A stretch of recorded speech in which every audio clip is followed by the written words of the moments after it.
I'm depressed as well that I even have to go to the Apple Store, because I never wanted that from my life. I was perfectly content before.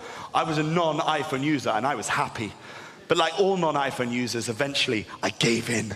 I listened to them. I gave in to the iPhone Nazis, all right? These people that force you to get it. They make you buy it and they lie to you because they don't tell you about the bad shit. They only tell you the good things. They don't say, yeah, this phone is amazing, but unfortunately it has a battery life of 20 seconds. It's a bit like you found the best new buddy in the world, the coolest guy you've ever met, but this guy also has ME because it's asleep all the time. I realize this is probably looking now like I'm falling down on the side of the consumer, because that's not the case, all right? That is not the case at all. I did 4 weeks, one summer holidays, working in Clinton cards. The horror. That just showed how angry we were as a nation, didn't it, the right? And, you know, that's why I think we're so unpopular. Because we are, let's face it, we're not very popular here in the UK. Like, look at Europe. Europe hate us. And I always think that's so unfair. Because we've done so much shit for Europe. We've helped bail out Greece and Ireland, helped put stop to racially motivated genocide in the Balkans, liberated half of Europe from Nazi occupation. But do they show us any thanks? Come Eurovision time. Oh, no. And I get so fed up with that. I love Eurovision, I do. I think it's brilliant. But every year, we get f***ed over by the rest of Europe, because they always say it's political, don't they? It's very political, the Eurovision Song Contest. Even when we send over the big guns like Blue or Engelbert Humperdinck, it's still going to be nil point, because it's political. Well, do you know what I've decided? We fight back. We get political on their next time the Eurovision Song Contest comes round, and it comes to the bit where they give out the points. This year, Moldova have decided we will only be sending 2 points to the UK because we did not agree with the wars in Afghanistan and Iraq. Oh, very well, Moldova. Only sending us over 2 points. Well, do you know what we're going to be sending you over, Dov? Those Tomahawk missiles.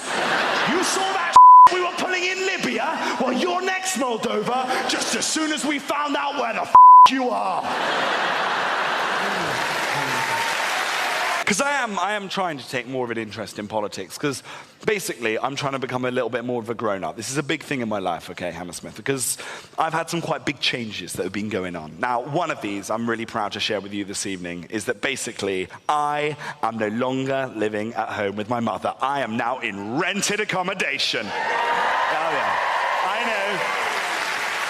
And I'm doing that I never thought that I would do. I'm surprising myself all the time. Like the other day, get this right, I invited a friend over for a cup of tea, because that's what I do now, yeah? I don't go out to nightclubs and take Class A's and finger people by bins. That's over, all right? I have friends round to mine, we drink herbal tea, and we watch Eggheads. So you, CJ.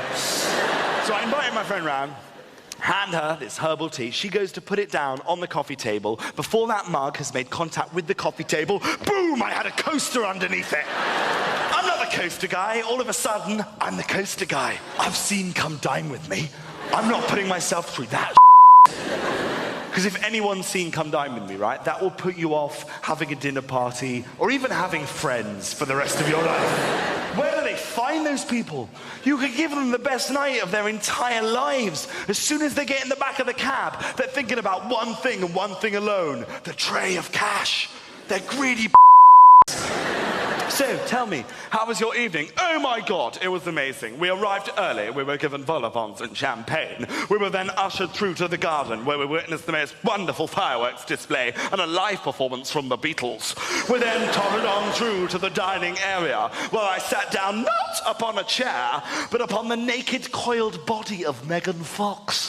For starter, we had a fruit de la mer platter, followed by a rare unicorn steak. Midway through the meal, I needed to go to the toilet to relieve myself. There was no toilet to into, so I got to urinate into the mouth of the boy that bullied me at school. At the end of the evening, we were all given a goodie bag which contained a Nebuchadnezzar of champagne, rich, luxurious Belgian chocolates, and the love and attention that I craved from my father as a child. And I nearly forgot to mention, at the beginning of the evening, one of our assembled party announced to the group that they were, in fact, a vegetarian.